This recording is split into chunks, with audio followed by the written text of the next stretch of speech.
The price of petrol went down by 68 cents per litre in January, following continuous increases caused by the high oil prices. Food price inflation accelerated to 6.2% in January from 5.9% year-on-year in December. Oils and fats, vegetables and meat are the main products that saw major price increases. Economists say production costs as well as supply chain constraints have caused food price increases.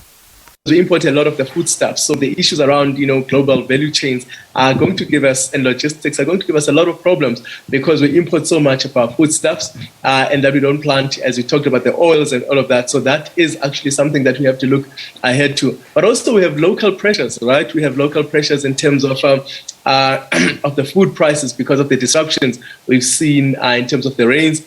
And certainly the oil prices and the fuel prices locally have increased somewhat since that last decrease that we were highlighting there. So if we look ahead, there's still a lot of pressure that may be coming in terms of inflation. Electricity and other administered prices, global producer prices, food price inflation and elevated oil prices pose upside risks to inflation going forward.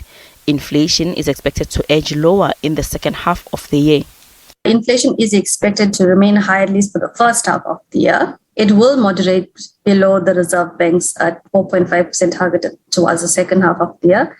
Although all the upside risks that I mentioned will result in them hiking rates further.